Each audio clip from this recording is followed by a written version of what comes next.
Let me tell you why you're here. You're here because you know something. What you know you can't explain, but you feel it. That there's something wrong. You don't know what it is, but it's there, like a splinter in your mind, driving you mad. Do you want to know what it is? You can feel it when you go to work, when you pay your taxes. It is the world that has been pulled over your eyes to blind you from the truth. Like everyone else, you were born into bondage, born into a prison that you cannot smell or taste or touch. A prison for your mind. Unfortunately, no one can be told. You have to see it for yourself.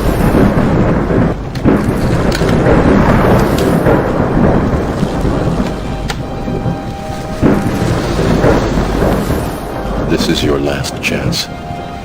After this, there is no turning back. You take the blue pill. The story ends. You wake up in your bed and believe whatever you want to believe. You take the red pill. You stay in Wonderland.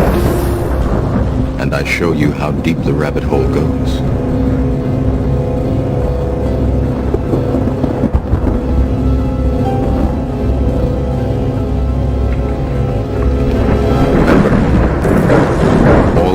Is the truth, nothing more.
And I want to welcome everyone to King James Bible University Precept Mastery. And today we're going to be going through Romans as promised, as what we do on every Sunday morning. So I do want to make a quick announcement that yesterday we did have a testimony meeting, which a lot of people appreciate because a lot of people is going through a lot of things. And hear a lot of this stuff out to where a lot of times other people don't know the pressures and the obstacles that other people have to go through. So it's good sometimes to sit there to hear it, because sometimes we can be going through some of the smallest things and not knowing that somebody else is going through a big hurdle.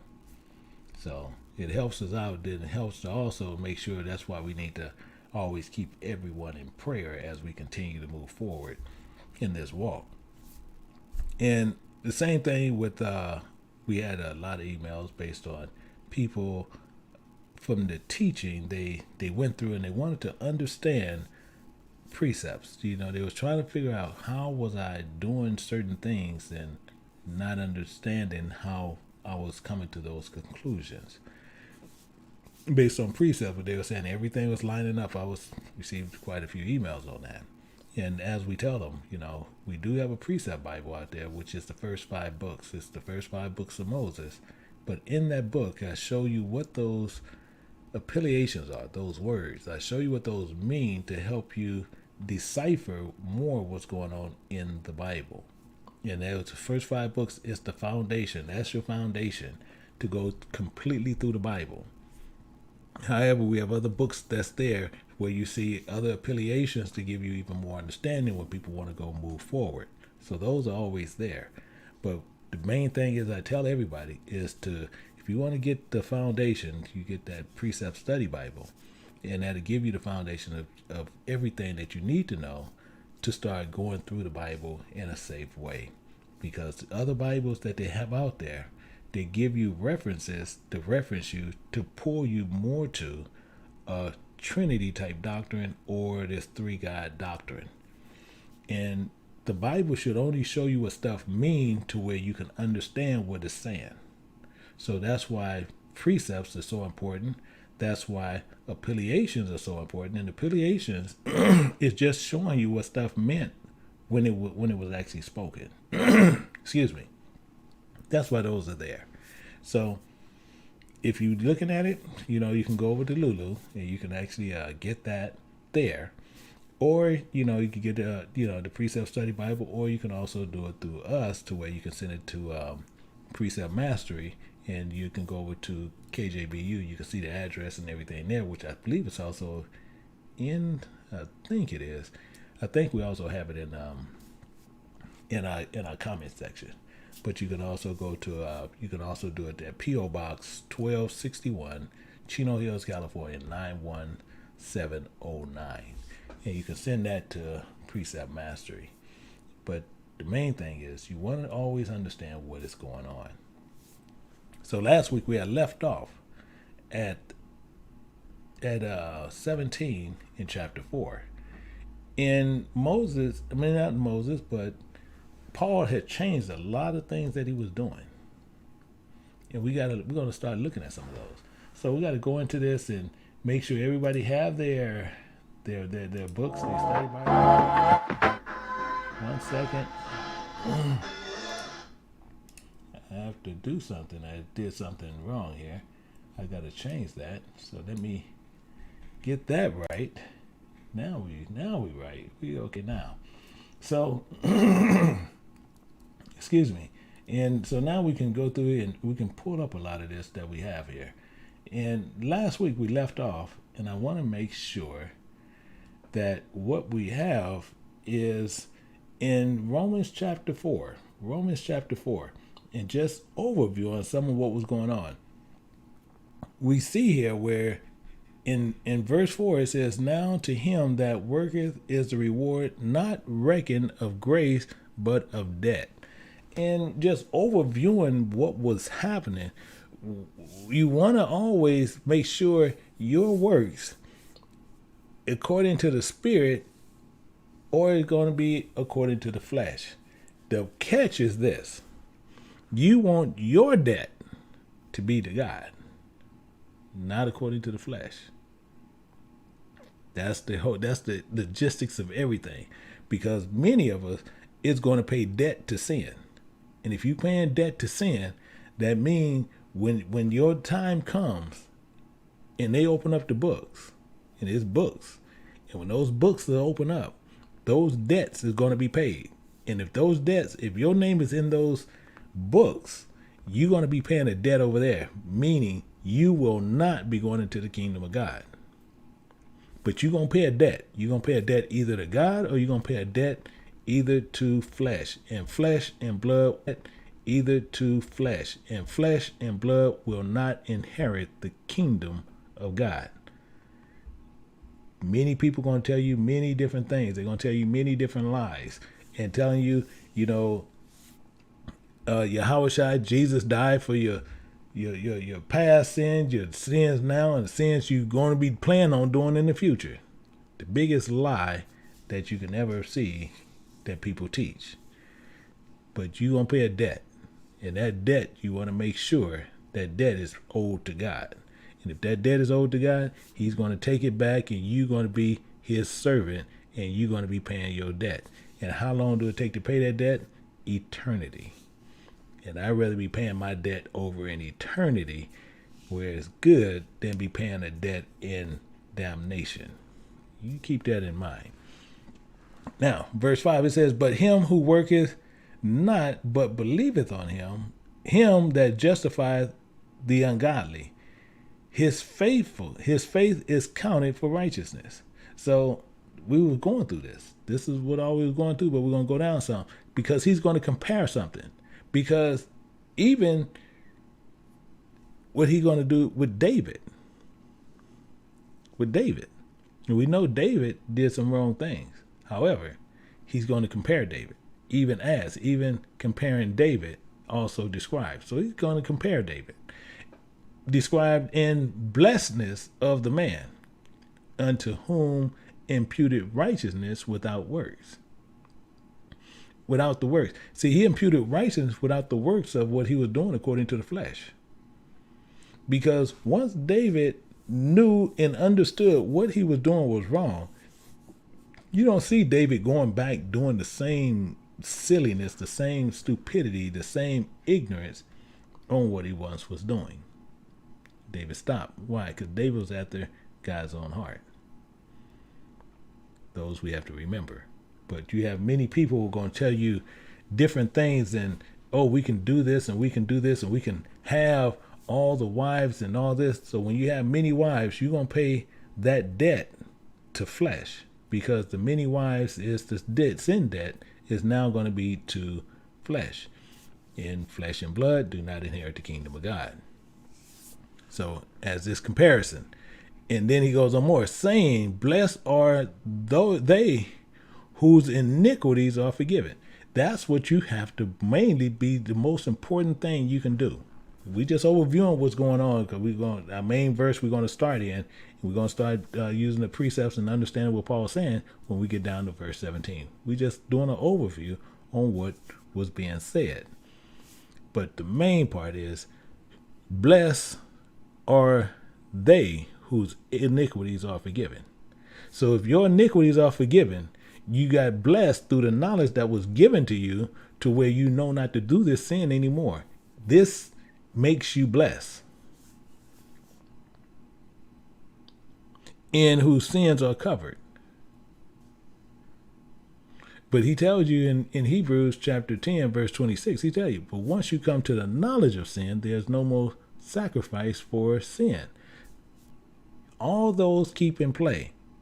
The biggest thing is we like to separate and isolate scripture. We can't do that. We got to keep all scripture together. With the same thing in the front, you got to remember what's saying in the front, to where you got to keep it up with what's going on in the back, because nothing never changes. So if nothing ever changes, we can always understand what's going on. Verse 8, it says, blessed is the man to whom the Lord will not impute sin. That's important. That's important. God will not impute sin. These are things that we're seeking. But most of us are not seeking them in the correct way, the correct manner. We're doing them according to the flesh. But he goes on, verse 9, and cometh this blessedness upon the circumcision only, or upon the circumcision also. So he's comparing the two. So this blessedness comes upon the circumcision or the uncircumcision. And he's talking about this is according to faith and not according to the physical flesh. Because he's going to validate it, because he's asking the question. He's asking this question here. So we got to see how he doing this, and he's going to flip it back to when he started off as at the top, where he tells you even in verse 3 where he was speaking about Abraham, but he goes back to Abraham now, because he says, for we say that faith was reckoned to Abraham for righteousness. Faith, not according to the flesh, not according to him being circumcised, not according to how he circumcised, and then now that was reckoned to him as righteousness. That don't have nothing to do with it. Faith do. Verse 10. How is it then reckoned? How is it then reckoned? We have to understand what all this is talking about. Watch what happens. He was in circumcision or in circumcision. Which one was Abraham in when he had faith in God? Was he circumcised or uncircumcised? That's what he's asking. He was not circumcised. He was uncircumcision. So watch this. Not in circumcision, but in uncircumcision. He wasn't circumcised according to the flesh. Abraham was not circumcised. But he had faith in God. He believed God. So since he believed God, it was counted to him as circumcision according to his heart. And once he made the token to God, he did it in the flesh. So all what happens. This is what people overlook. This is where people sit there just saying all you do is just make Jesus your Lord and Savior and you're good forever. It's some of the most unwise doctrine you can come across. But it's rampant. But it's rampant. And he goes on. So we know this, how that happened. So we know when he was in circumcision or uncircumcision, not in circumcision, but in uncircumcision. So now he received the sign of circumcision. So he received the sign of circumcision by doing what? By circumcising his flesh. That was the sign letting you know that he was also circumcised of the heart. That is the seal of righteousness of faith, which he had yet been uncircumcised. So his heart was already circumcised, so his flesh wasn't. So his flesh became the seal showing that he believed God, and that was the seal that he trusts God. That was the seal that he had faith in God. That was the seal that he believed God, and that was counted to him for righteousness because he had all the faith, all the belief in God, and that was the seal.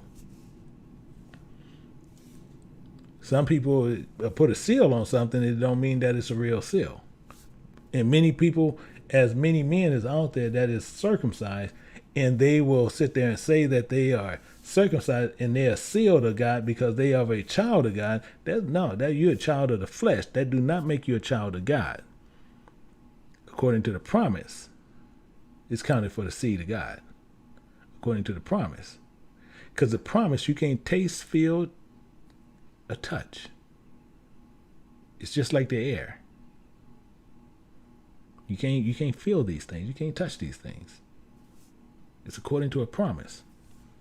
So he says this. He said that he might be the father of them all that believe, though not being circumcised, that righteousness might be imputed unto them also, based on the same promise. Verse 12. And the father of circumcision, that's who Abraham became, to him who are not the circumcision only, but who also walk in the step of that faith of our father Abraham. You have to walk in that faith. And many of us don't. So as Paul sitting here and he's dealing with people on this level, we have to understand how he's sitting here and he's flipping it back and forth to get us to understand, because he has to go into the laws of our forefathers, and then he had to go into the laws of God. That's why he had to do that. He had to keep playing this this titter-tatter to show you the contradictions on what we was doing. Other than that, we wouldn't never got it. Because many people is being taught according to the flesh and not according to the laws of God. Because according to the flesh, you're going to do everything physical. You're going to do everything according to the flesh, and that's going to get you in the lake of fire automatically. But he's telling you right here, we have to walk that the same faith that Abraham had. That's same as our forefather Abraham, the progenitor of circumcision, the one who had that seal put on him.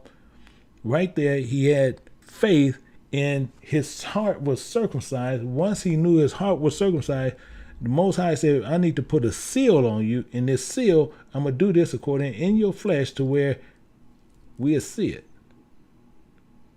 We'll see this. We'll see this seal. Verse 13, it says, for the promise, exactly what it's talking, for the promise that he should be the heir of the world was not to Abraham or to his seed through the law. Why? Because the law was not written for the unrighteous. It was written for the unrighteous. They can physically see it. Most people sit there. That's why you have people out there. They teach.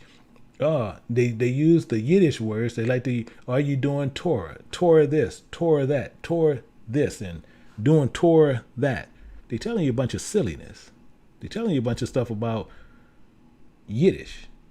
But people will still hold to it and believe in it. They want to sit there. They want to run you to the Strong's Concordance, which is another foolishness book. They want to run you to these commentary, which is another foolishness line of books.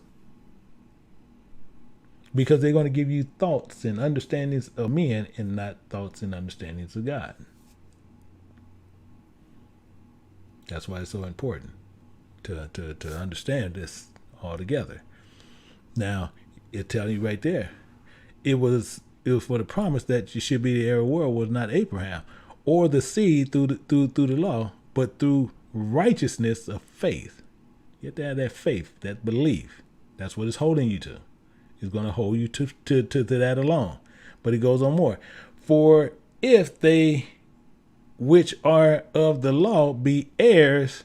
So if you were just by the law, just saying, hey, are you doing the law? Are you doing the law? Are you doing the law? Are you doing the law? Are you doing the law? And they just holding you to the law, then faith is made void. Then there's no reason to have faith. Because if you're just doing the letter of the law, it's no reason to have faith. It's not. I'm telling you, it becomes stupidity. Paul's just saying it in a more elegant way and just being more way for the book. But he's just saying faith is made void, but it's based on stupidity. Because if you do everything according to what the book says, according to what they see, again, flesh and blood do not inherit the kingdom of God. Faith do. See, you do these things based on the love of God. Just because God said this in the book, you're going to do it according because the book said it. No, you should be doing it because you love God. And if you already know what God is about, you shouldn't have to keep going back and looking at what's going on. It's the same as if your parents told you something to do and they saying this is you're going to be yours, this is going to be perpetual, that you're going to always take this trash out on every Friday, and your dad told you every Friday that trash need to be sitting out there, and you don't do it, and you know what comes behind that, you're going to make sure that trash is always going to be set out there because that faith is going to be your seal. Meaning what? If you don't do it, your butt going to have some belt.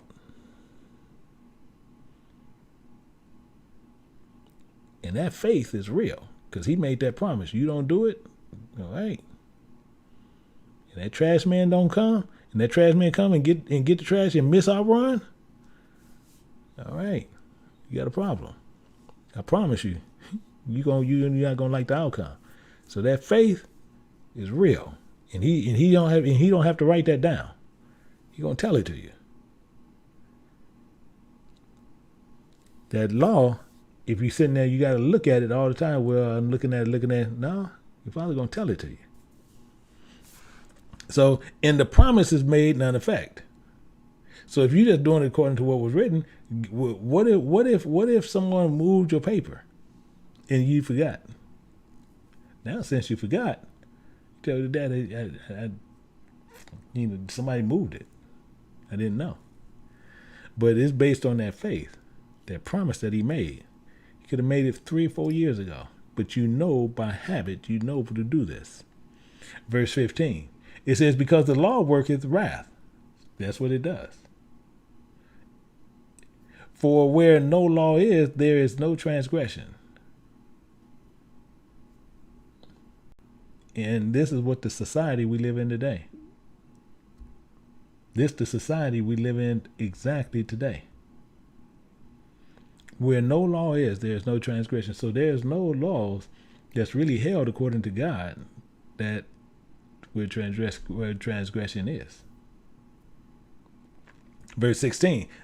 For that reason, therefore, it is of faith that it might be by grace. So the only way you can receive grace is through the faith of being obedient to God. But most people will tell you that these churches teach you today is saying that we live under grace and have no reason to do anything, and we just going to receive unmerited grace. No matter what we do, no matter how much we do it, we're going to always receive unmerited grace, unmerited favor. We're going to always, how bad we act, no matter how bad we are, no matter how bad we do, we're going to always receive this, and we can continue to do the same thing daily. And we're going to get unmerited favor.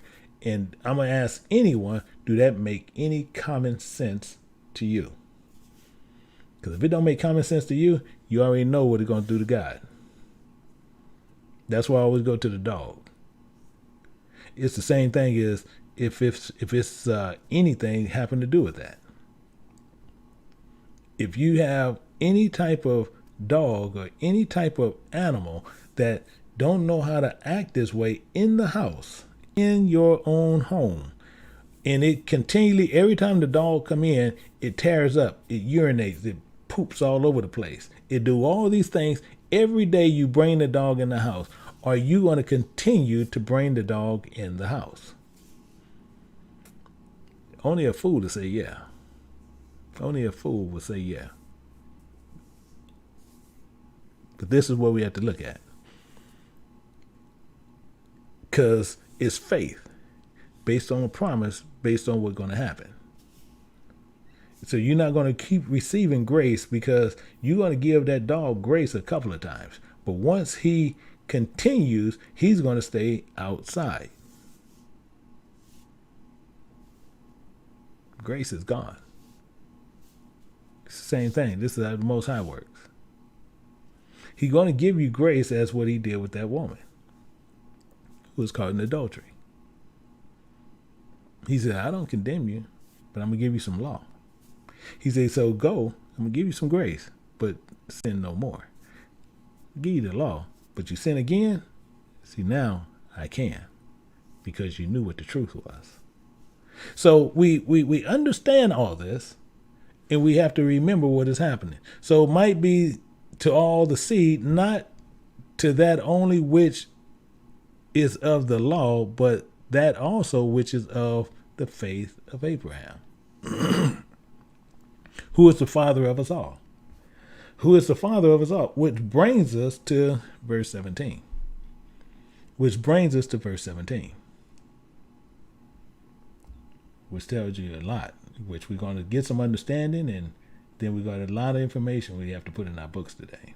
A lot of information we have to put in there. We have a lot of precepts to get the understanding on this verse. So I want to make sure that you have your books out in your tablets or your computers and make sure that we got to do this. One second.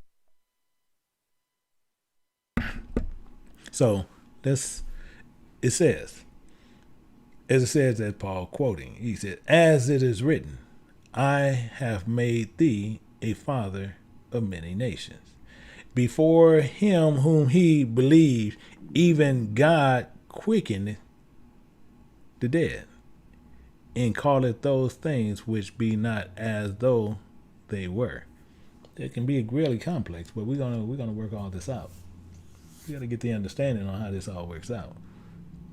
So, what is this verse saying? Because we got to remember one thing. He stated this to Abraham. He made this exact statement to Abraham. So we need to look at this. He said, "As it is written, He made Abraham father of many nations." So the main thing is we want to validate what Paul's saying. So we got to go to Genesis chapter 17 and verse 5.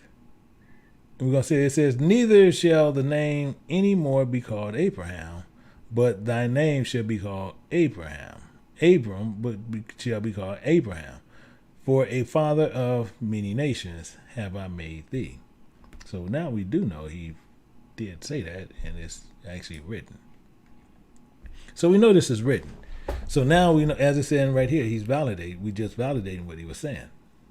So we know that was written. Now we have to understand not only of the 12 tribes, because he said the father of many nations. Many nations, meaning what? Or many nations. We have to understand how he's saying, because God said many nations. So how is that working? We got to look at that all together. Meaning this, we got to go back to Genesis. We're going to look at Genesis chapter 16. We're going to get some understanding on this. We're going to go to chapter 16. We're going to pick it up at verse 11. "In many nations," and it's in the angel said, "And the angel of the Lord said unto her, Behold, thou art with child, shall bear a son, and shall call his name Ishmael." So God didn't only name Yahushua and John, he also named Ishmael. See, this is something that most people look over. But he also named Ishmael. So people can say what they want, but God named that child. And he says, "Child shall bear and shall bear a son, and shall call his name Ishmael, because the Lord hath heard thy afflictions." But why? We got to see what was going on. He heard it, but he said what? He said, "And he will be a wild man." He's going to be a wild man. On top of that, his hand should be against every man, M-A-N, everybody. I don't care who they are. He's going to be against everyone, and every man's hand against him. "And he shall dwell in the presence of all his brethren." This is Ishmael. This is Ishmael. But he goes on more. So we got to see something. Now, this is the problem when you want to go deeper into the scriptures and understand, because God only dealt with Israel. But we're going to find out something because he dealt with Hebrews.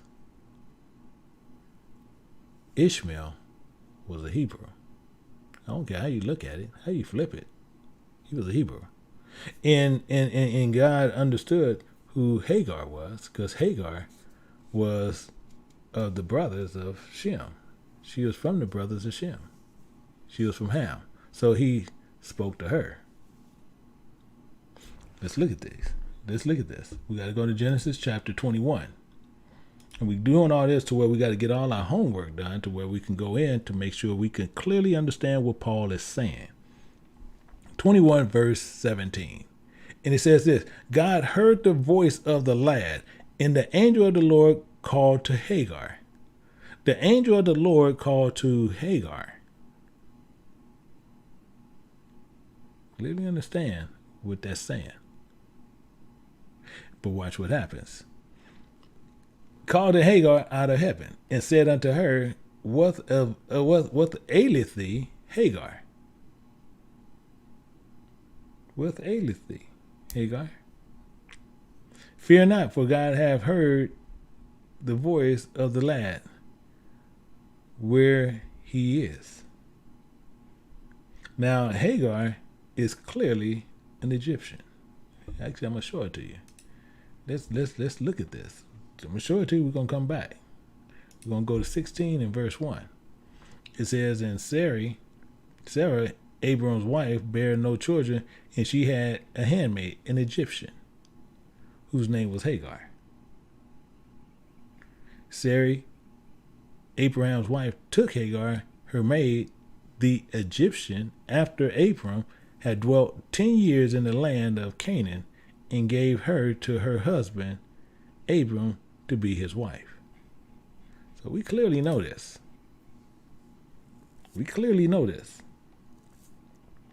So they can't sit there and say, well, no, she was a Hebrew. No, she was a Hamite. But we got to look at this as a whole. And it says, arise, lift up the lad, hold him in thy hand, and I will make him a great nation. He's going to make him a great nation. Meaning what? Of Ham's children keeping the commandments of God, showing that he will be as one homeborn, as what was going on with Hagar. This is a problem that many people have today. Let's look at this. This is why I tell people, but people still see things differently, but they want to sit there, and I'm just showing you scripture, and we're going through the scriptures and seeing what scripture's saying, not what some man is forcing you to believe. Because even though they're from the children of Ham, they will be treated the same as one that is homeborn. Let's go to Exodus chapter 12, verse 48. Don't worry about it. We're going to go back. We're going to go through all these scriptures, so don't worry about that. We're going to take care of everything. And it says, and when a stranger shall sojourn with thee, so if a stranger sojourn with you, and will keep the Passover, which most people still don't know what that means, to the Lord, let all his males be circumcised. All of them have to be circumcised. And then let him come near and keep it. But is this according to the flesh, according to the heart? See, this is where, again, people are not understanding what the Bible is saying. But all the males have to be circumcised. And you just circumcise of the flesh doesn't mean that you circumcise of the heart. Just what he was saying over there in Romans. But watch this. Then let him come near and keep it, and he shall be as one, comparing as one that is born in the land. And no uncircumcised person shall eat thereof. One law, and people keep telling you one law done away with, a new one. No, it's only one law. This is in the law book. Shall be to him that is homeborn, and unto the stranger, the Hamites, that sojourneth among you. It is for them both. It is for both. So we know that he dealt with them on a certain level. It tells you this right here. Because he's saying they're going to be treated as one that is homeborn. But we got to find out. Now, this is dealing with Ishmael. But we have another one. We have another one that we have to deal with. Because he's going to be the father of many nations.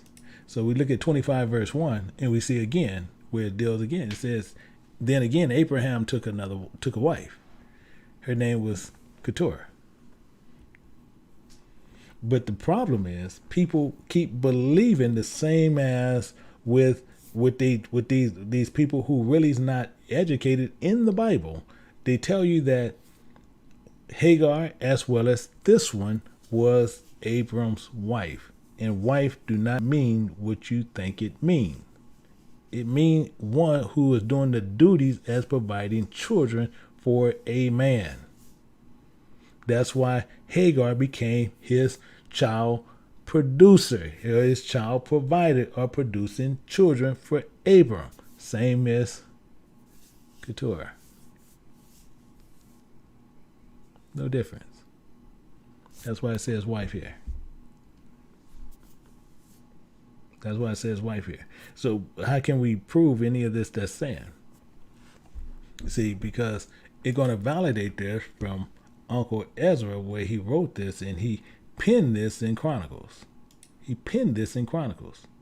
And we're going to go to Chronicles chapter 1, verse 32. And we're going to sit there and we're going to validate this. And we know now the sons of Keturah, Abraham's concubine. It's not a wife, concubine. She was doing nothing but providing and producing children for Abraham, the father of many nations. And you see all of them, Midian, Jokshan, and one of the most famous ones is this one, because this is the one where Moses married a woman who was out of that line. Well, right there, Midian.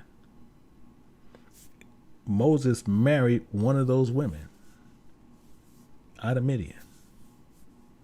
What was she? She was a Hebrew. What was she? She was a Hebrew. This is why it's so important to understand how the Bible has stayed well connected and never changes at all. But people changes things. They want to put history books and everything to the Bible. And the Bible is its own history book. So he became a father of many nations. And now we got to see the main thing here when we're looking at this is now we understand a little bit better. A little bit better. Let's go back and we're going to look at this a little bit better now. As it is written, I have made thee a father of many nations. That he's talking about Abraham. Now we understand what he's saying. See, we got that. Because we had to go back and research and find out through the precepts what they were. We know he was the father of Ishmael, and the Yahweh named Ishmael. He named him. Abraham named him. He named him. And then we know later when Sarah died, he had what? 6 more sons from Keturah. 6 more sons.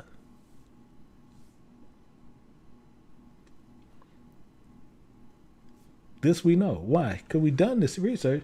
And were they wives? No. As what we see, there was wives in producing children. So we got to understand how this all works. Now let's go down and still see, because we have a lot of stuff to go through here. So as it written, it says, before him whom he believed, even God, in him who he even believed, even God who quickeneth the dead. So he's saying certain pieces we're not understanding, but if we go through the precepts and take our time, we can find out what Paul is saying. Because as I said, Peter warned us already that Paul writes, and many of them is hard to be understood. So for them that is unlearned and unstable wrist, they're going to wrestle with these, as they do in many other scriptures. We're not looking to wrestle with anything. We need to do the studies to where we can find out what was happening. Because most people are sitting there talking about what is quickeneth the dead. If you do not have a spirit of God, then you're dead. His breath must be in you, not of the writings, but his spirit can revive you and bring you back to life. Many people walking around today in the flesh, and believe, saying, well, I'll tell you what, I'm doing this and I'm doing that, and they are physically walking zombies. Because the life to come, right now we're in the womb and trying to be nourished, so when we are birthed, we will be birthed into the kingdom of God, not being birthed into damnation, like an abortion. So we got to find out what this quickeneth mean. We need to know what all this quickeneth the dead. We can't be going by different things and trying to understand something different.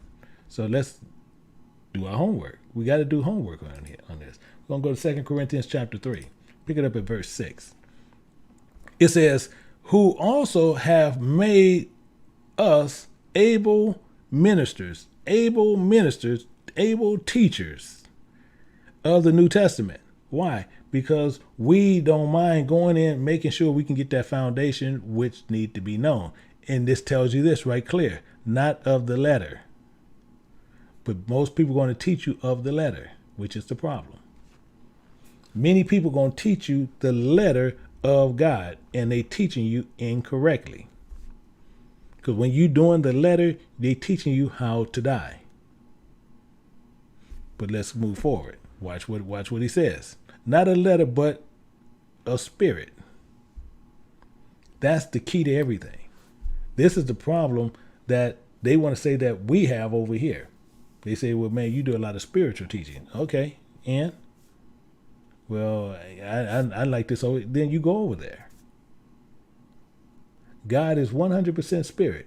And those who worship him have to worship him and learn of him in spirit and in truth. Not sitting there trying to find the letter, because they tell you, for the letter killeth. It's plain, it's simple, it's straightforward. This is still Paul talking. But the spirit giveth life. So why would I sit there and bow down to some fool want me to teach him another way?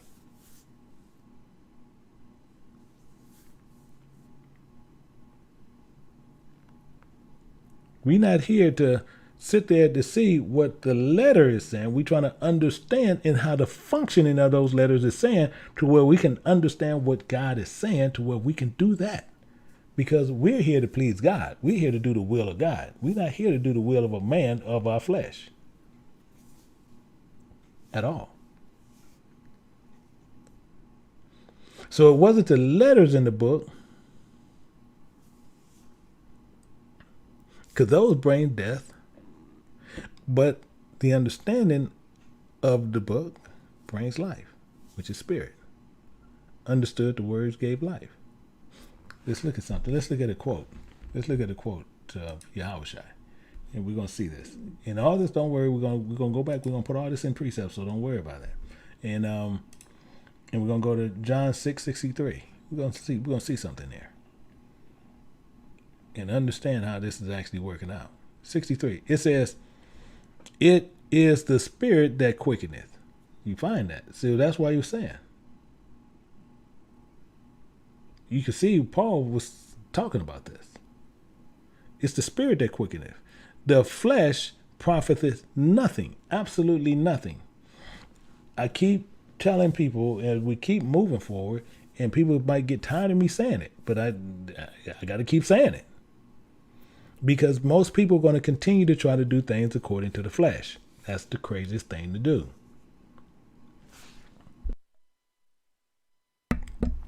We got to sit there. We have to make sure we doing things according to God. Don't let people catch you up on this. This is the weirdest thing, because they'll sit there and they want to be large in numbers. And as they being large in numbers, they telling you something that is not true. The spirit quickeneth, not teaching you the letter of the law. Because that flesh is going to profit nothing. The words that I speak unto you, they are spirit and they are life. Not the letters. But the spirit gives life. You need those letters to verify that I'm being honest with you. You need those to verify that I'm being honest with you. So same as it said even we'll go back to it just to make sure we still clear. But I still want to show you another part. We're gonna go into Romans chapter 4, and even this is just verifying this in verse 15. But the law worketh wrath. He's repeating the same thing. But through the offense, one of many be dead, according to the letter that is written.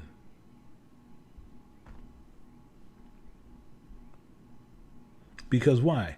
The law, Paul never changes. Paul never changed his language, but people say he did, and he didn't. So watch how he working this. In 1 Timothy chapter 1, verse 9, he says, so knowing this, that the letter of the law worketh wrath, and it kills you. That's what it does. Knowing this, you knowing the law worketh and kills you, that the law is not made for the righteous man. I promise you, you can go all over the web right now. You can go all through YouTube right now, and you'll see camp after camp after camp after camp. Look at video after video after video after video, and they're going to be teaching you the letter of the law. I don't care which one you go to.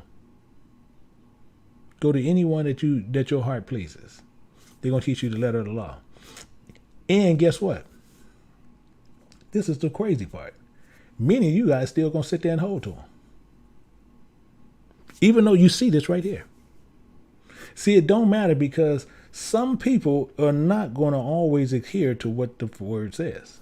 They're going to still lean to their own understanding. They're going to go where they want to go. And don't listen to sound doctrine. But it goes on here. But for the lawless and disobedient, for ungodly and for sinners, for the unholy, profane, for murderers, father of murderers, mothers, manslayers, for whoremongers, for them that defileth themselves with mankind, men stealers, liars, perjurers, persons, and if there be any other thing that is contrary to sound doctrine. Period. Anything. He's sitting there, he got tired of adding all that to it. Then if any other thing that is contrary to sound doctrine,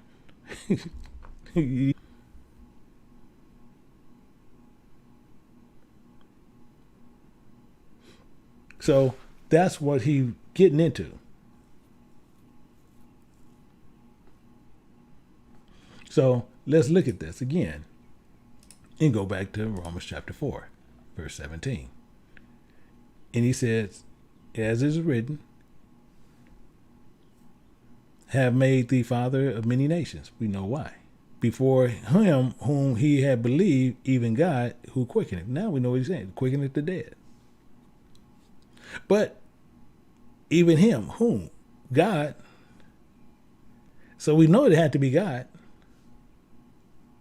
But we want to see, we need to just verify. We got to check. We got to check Paul too. We want to make sure that this is there and where he's pulling it from. So we're going to look at John chapter 5, verse 19 to see the same thing. And it says what? Verily, verily, and Yahweh Shai speaking, verily, verily, I say unto you, the servant can do nothing of himself, but what he seeth the Father do. Wow. And it's going to be clear what he do. And what things soever he doeth, these things doeth the Son likewise. Meaning what?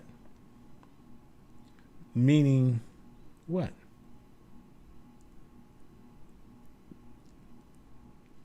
He can sit there and do this. Watch this. For as the Father raises up the dead and quickeneth them. You see that? The Father quickeneth them. He quickeneth them. And did what? He raised the dead. Even so the Son quickeneth whom he will.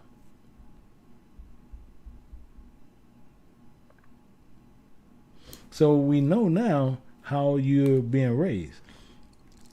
And you're being raised through the Spirit. You're being raised through the Spirit of God. And that's the breath that you need that's in you.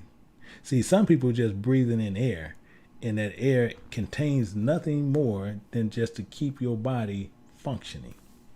But some people taking in air and they have a spirit within them where that spirit is being fed, and that spirit is the very thing of God, which is Christ. Let's look at this. Let's look at John chapter 5 and Actually, we have 21, which it says this the same thing. So we know for us the Father raises up the dead and quickeneth them. So we know that. We know that. He gives life. So he preserves them. So what we need to have is the same characteristics as a future or quality being typical as a person, place, or thing that we can identify to it the same way as what? As what Peter was doing. So we need to identify the same thing. So the Father going to raise up the dead. So if he's going to raise up the dead and quicken at them, then we're going to be raised up into him, and we should be acting and have the same characteristics of God. Even our quality of speech. Even our quality of speech. Meaning this. You know, when you go to places and you see people, they act all unruly and crazy and just really crazy. And then they'll tell you they have God with them. But let's look at this. We got to go to Matthew chapter 26, and we're going to pick this up at 73. It went a little bit too far. It says, then, after a while, came unto him, they stood by, and Peter said, surely thou also art one of them, for thy speech betray thee. For speech betray thee. And you'll see they've been saying this the entire time, this one woman. You can go right up here and read it. And you'll see, well, actually, let's start at verse 71. We're just going to see it. It says, and when they had gone out on the porch, and another maid saw him and said unto them that were there, this fellow was also with Yahushua of Nazareth. Now she's sitting there saying, because she know it was him. And again, he denied with an oath, I do not know the man. I don't know him. But watch what happens. And after a while came unto him, they stood by and said to Peter, surely thou art one of them, for thy speech betray thee. And I know you because your speech betray you. But when you out there talking silliness and everything goes on, you see what Peter had to do. Then began he to curse and to swear. That's to show the separation.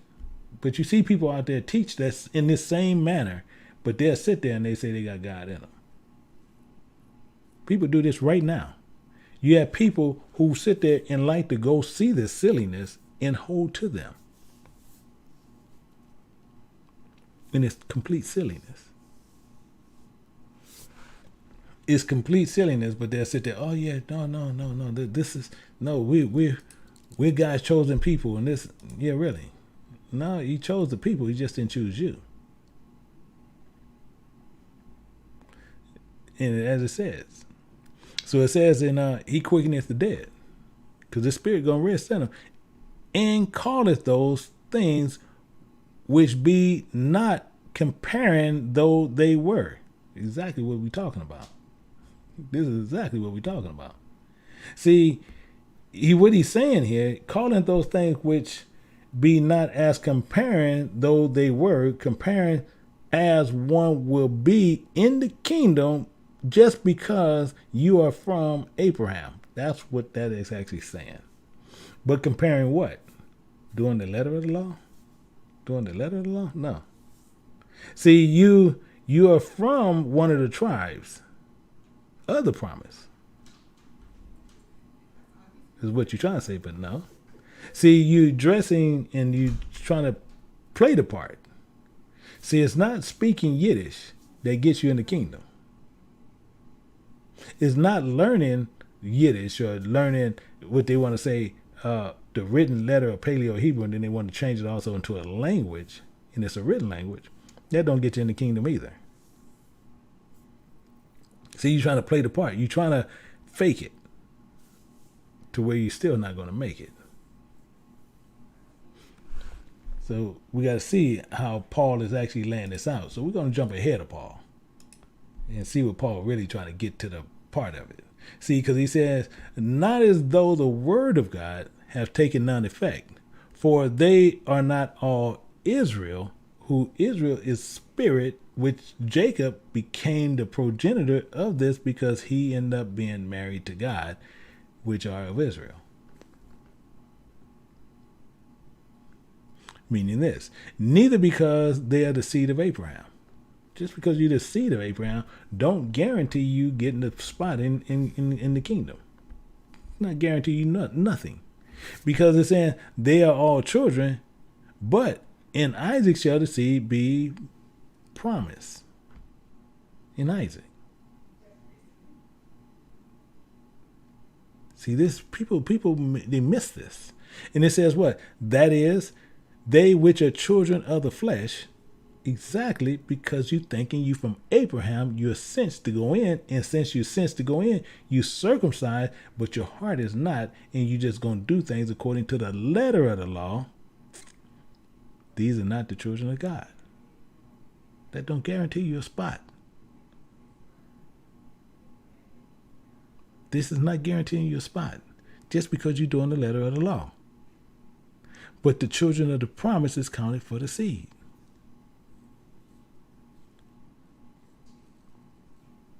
This is Paul is telling you right up front in the Bible is unapologetic, but you having people out there teaching apologetics.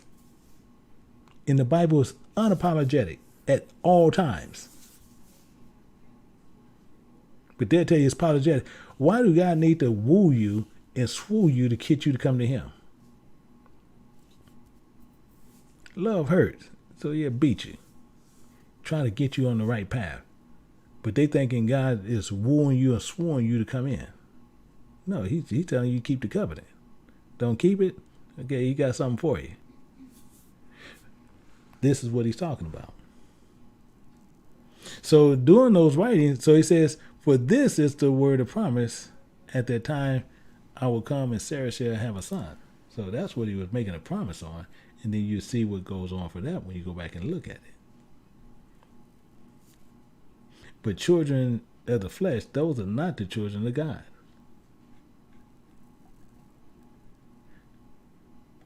As one not having even known who God is.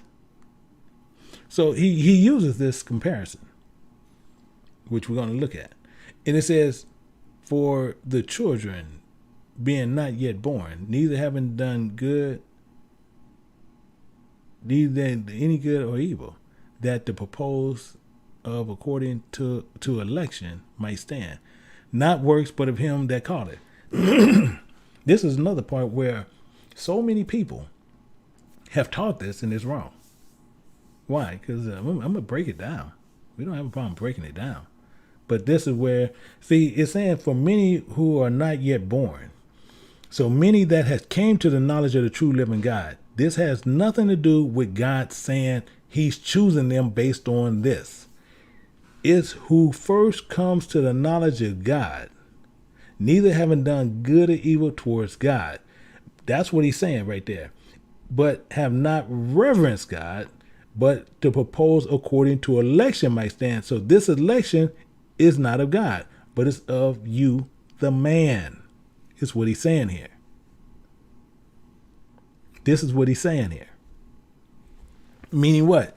That's why he's saying, according to election might stand, not of works, but of him, not of God, of you that called it. So it's the first one that called it. That's what he's saying. But people are sitting there just saying he just picked Jacob off automatically. No, Jacob is the first one that seeked God. That's why so many people got this wrong. He was the first one that was seeking God. He the first one that made a vow to God. It wasn't Esau.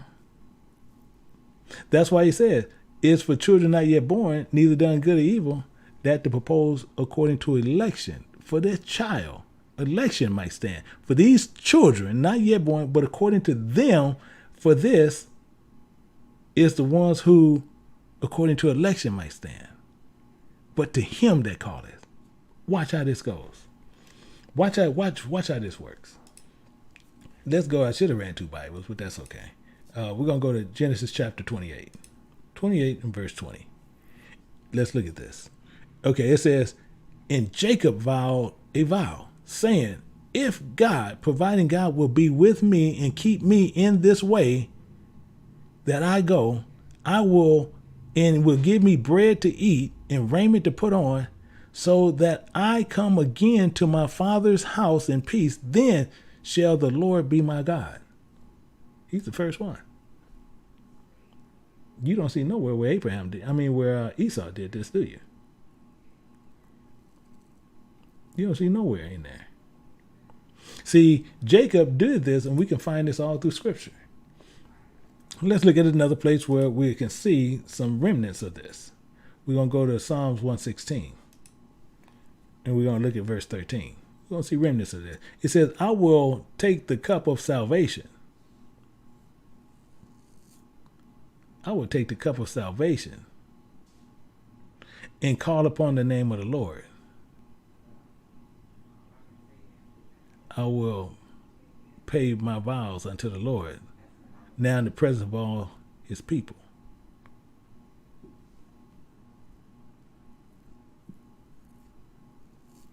See, this is what Jacob did. Jacob did this. However, we sitting there thinking that he did something contrary and just chose it another way. But he was the first one called upon God. So that's why it says that. In Romans chapter 10, verse 13. That's why I said we have to move ahead a little bit just to get to what we're doing. It's saying, for whosoever shall call upon the name of the Lord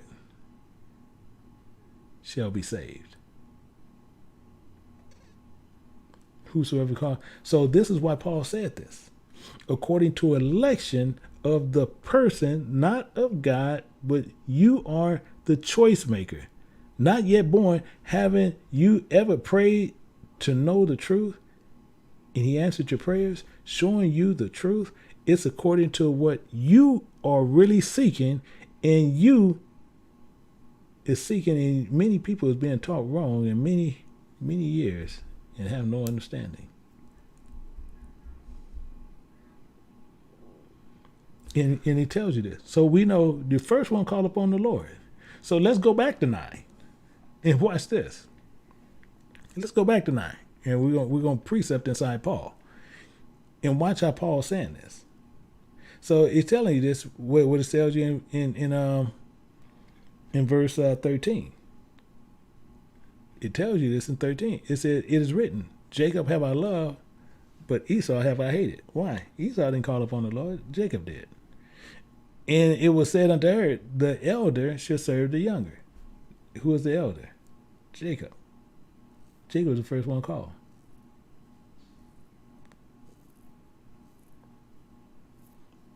He called upon the name of the Lord. We just seen it back in Genesis chapter 28, verse 20 and 21. What was Esau? What was Esau?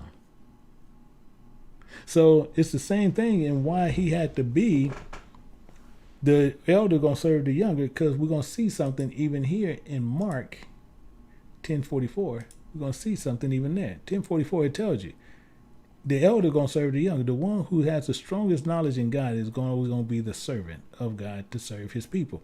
And whosoever of you be the chiefest shall be the servant of all. So whoever has the most knowledge is going to be the servant. However, Esau was a profane person. Esau was more profane than anything. And this is why he got rid of certain things that he did. Let's look at this. We're going to see this, and we're going to see this real good here. We're going to go to Hebrews chapter 12. We're going to pick it up at 16. And watch how this goes out. 16. It says, lest there be any fornicator or profane person. So if you be any fornicator or profane person, meaning what? As Esau, comparing you to Esau. Because this is what a lot of us do. So he's going to compare you to Esau. Because many of us are fornicators. We out there, we horn around with different gods. See, if anybody's sitting there telling you and lying to you on God, you fornicating because they telling you about another God. They're not telling you about the God of Israel. If they tell you one thing wrong on that God never said to do, and they telling you to do it, they lying on God and they telling you about another God. Fornicator, profane person, just like Esau, for one morsel of meat. Sold your birthright into the kingdom. You sold your birthright into the kingdom. You tying yourself to these places and you sold your birthright into the kingdom. So this is why this works this way, and why when you look at Romans, on why now when we go back to Romans chapter 4 verse 17, we can clearly understand now what Paul is saying. As it is written, I have made thee a father of many nations, as what the Most High told Abraham. Now we know he's talking about Ishmael and he's talking about the other sons of Keturah. We clearly know this. Before him whom he believed, even God. We know that, who quickeneth the dead. He know he was dead, but according to the Spirit, he raised the dead, and he believed God. And those who call us with things as though they were. Many of us going to choose, and many of us are not. So this is the thing that many of us going to fall for. So I'm going to put these precepts in here, and then we'll check and we see if we have any questions. So let's go to the precepts, and let's put these in here. So we have this in here, and make sure when you guys put them in here, if you're doing them on the digital one, make sure that you save this, and because we have a lot to do. We have a lot to do. And I'm going to start putting them in there right now. Written. I want to put that there. We want to put Genesis 17, 5, 16, 11, 12, 21, 17, and 18, 16, 1, and 3. Exodus 12, 48, 49. Now what I'm going to do, I'm going to change this, and I'm going to go to another level, because I want to put something in.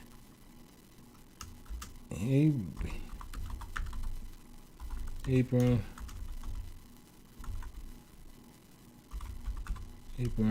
concubine, Genesis 25, 1, 1 Chronicles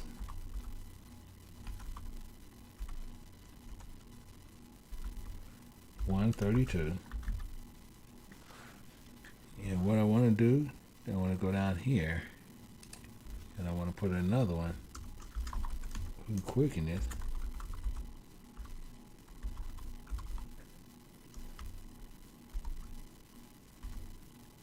Who quickeneth. We're going to do John 5:21, 2 Corinthians 3:6. We have a quote here. We have John 6:63. We have a reason here. 1 Timothy 1:9. And we have the Father.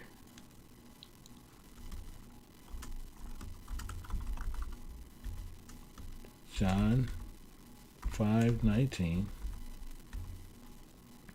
And he's the one that quickeneth, so we're just going to keep all that there. So we know that's quickening part of it.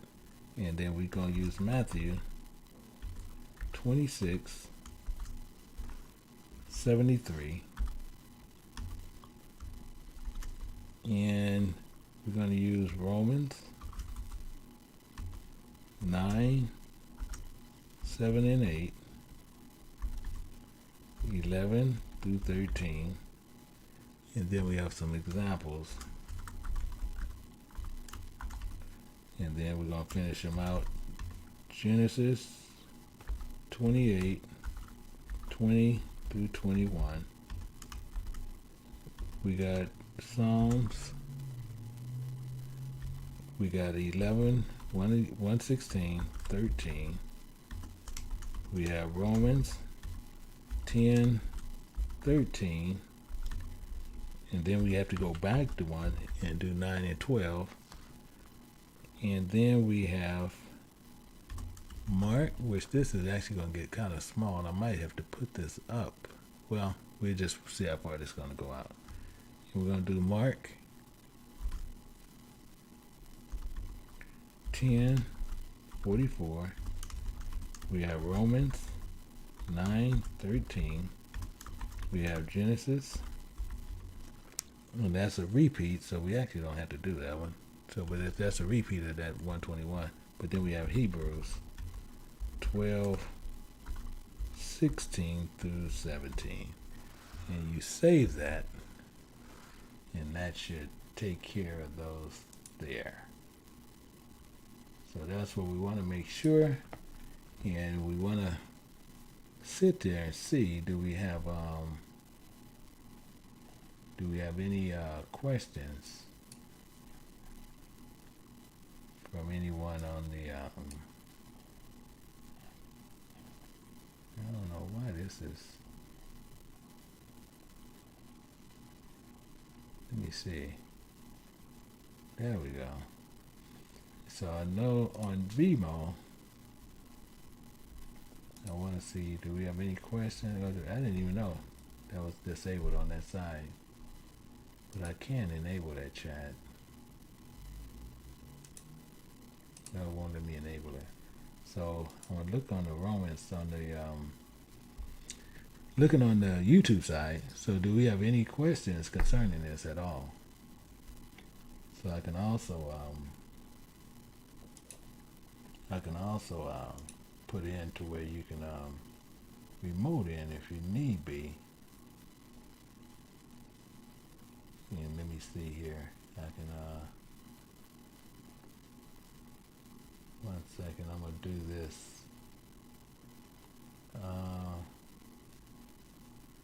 I'm gonna do a remote, yes. So if you want to come in and you have a question, you can actually click on that live, and that'll let me know. You can actually come on and do it live if you like to. I'm gonna turn this speaker. I'm gonna turn that speaker on the way you can actually hear it. And what we're gonna do, trying to sit there to see what makes having a concubine and fornicator different. Fornication and concubine, you're talking about actually kind of really two different things. So that's something a little bit different, what we have to go into to see how that actually works out. Because a concubine is some people where you see where they'll marry them, even though their wife died, but you only get one wife in life. That's it. That's how that actually works.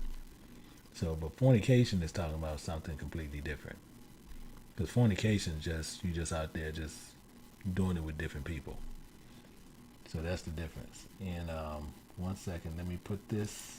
I want to put this up. I want to go to Victoria. 1 second. And Victoria, can you hear me?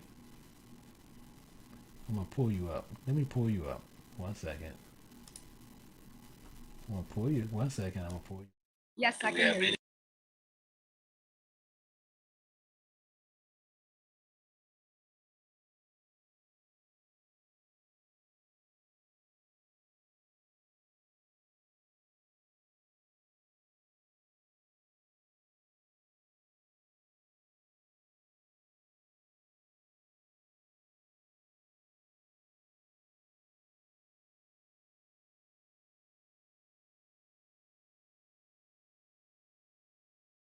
that chat. That won't let me enable it. So I'm gonna look on the Romans on the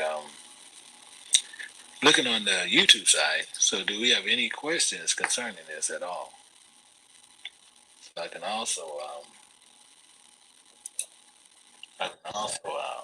put it into where you can remove it if need be. And let me see here. Uh, 1 second, I'm gonna do this. Uh, I'm gonna do a remote. Yes. So if you want to come in and you have a question, you can actually click on that live, and that'll let me know. You can actually go on and do it live if you like to. I'm gonna turn this speaker. I'm gonna turn that speaker on the way you can actually hear it. And what we're gonna do, trying to sit there to see what makes having a concubine and fornicator different. Fornication, fornication and concubine, talking about they're actually kind of really two different things. So that's something a little bit different than what we have to go into to to see how that actually works out. Because a concubine is some where they're married, but their wife died. You get one wife in life. That's it. That's how that actually works. So, but fornication is talking about something completely different. Because fornication is fornication.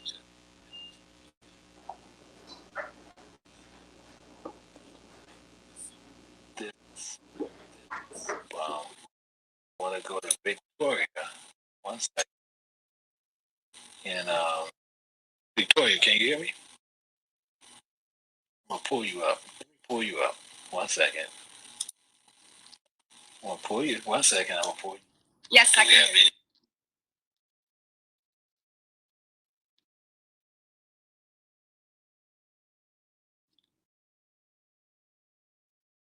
Yes, I can hear you. Yeah. For some reason, you're not hearing me. I'm trying to get you to hear me, but you're not hearing me. So let me try you again. I'm gonna sit there and see. Um, to bring you on with me as what we were doing. Can you hear me? Okay, 1 second.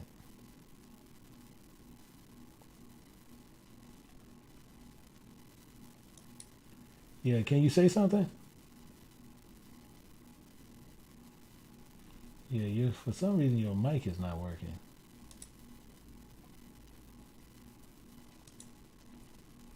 Yeah, because your mic is not working.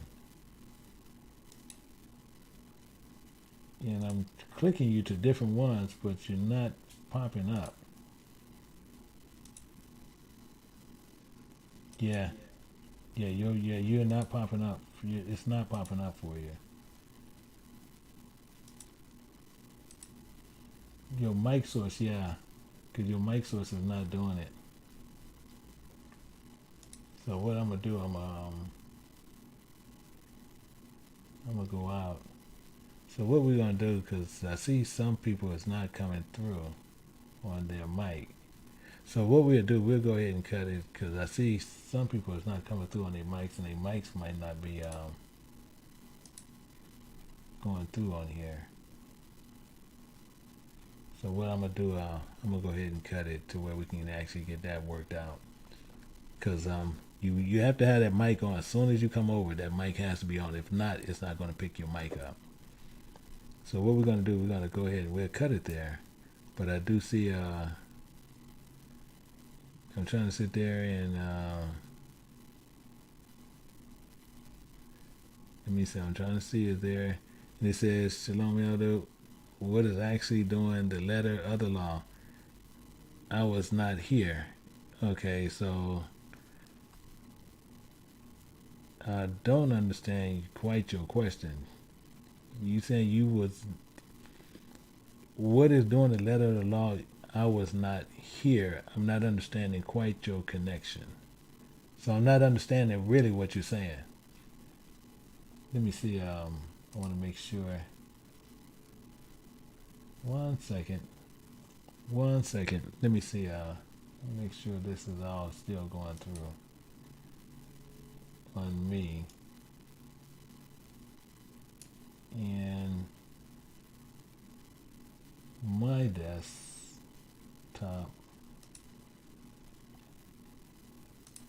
I want to make sure my desktop is going through. And let me see. Yeah, that should be fine. So, yeah, but with him,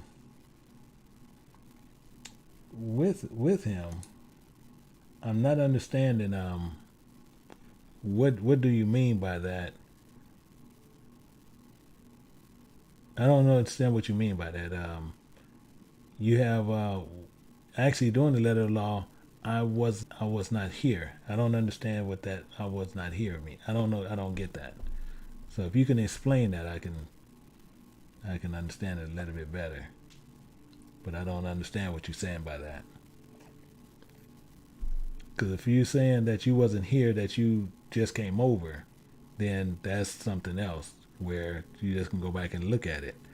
But just saying you was not here, I don't know what you mean by that. Yeah, and yeah, the surrogate concubine is the same as a surrogate as we have today. Yeah, pretty much one of the same. One of the same thing. Except they wasn't doing it through other type of day. They actually just do the physical act, but it's doing the same thing. And it's in the spirit, yeah. And then we have is quickeneth mean that God enables the spirit? Please, I need help with that. Yeah, and that's basically what he's doing. He's enabled the spirit to way to help you to get everything going through. So that'll take care of that. But what I can do, I can set up a quick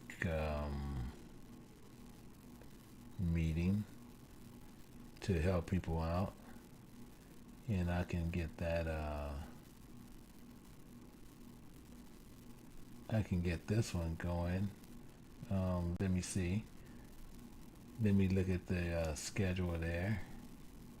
And I'm going to put the link in here right now. It's going to be on the YouTube side because for some reason we blanked out it on the other side.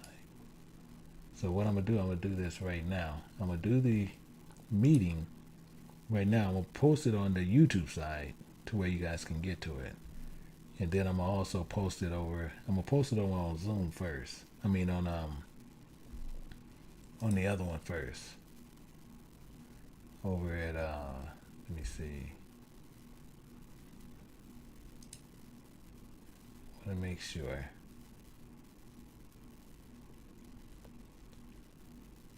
I want to make sure. So let me do the Zoom real quick, and then I'm gonna post it over on Vimeo first, and then I'll post it over on Zoom. I mean on YouTube. So I'm gonna go there first, and I'm gonna do that one first. So let me do this real quick, and then we can get some of these questions clarified.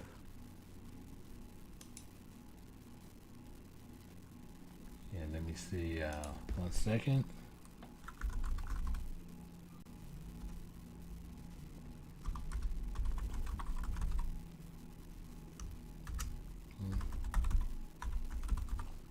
And we'll get these clarified.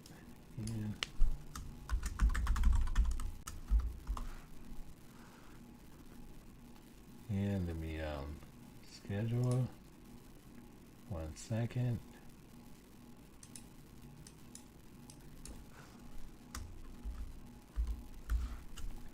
In 1 hour. Okay. And I'm gonna post this over at at Vimeo.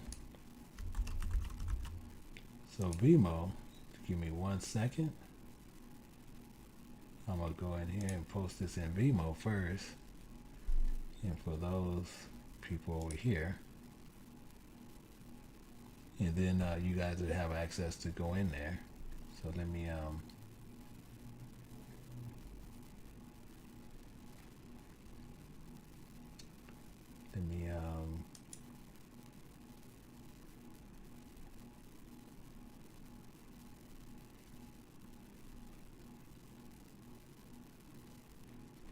go in here and make sure they can get to it.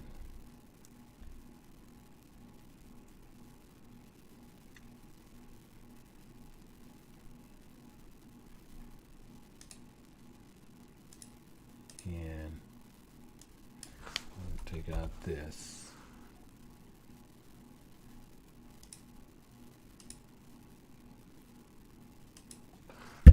Oh, I need to take that out. Need to take that out. So now, 1 second.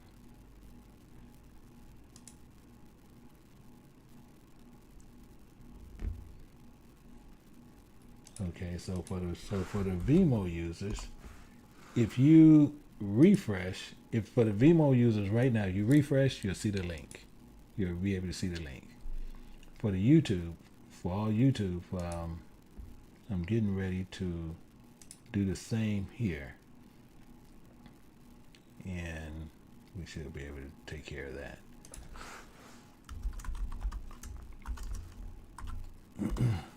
So, you know, same on the YouTube side. So if you refresh yours, you'll see it in the description right now.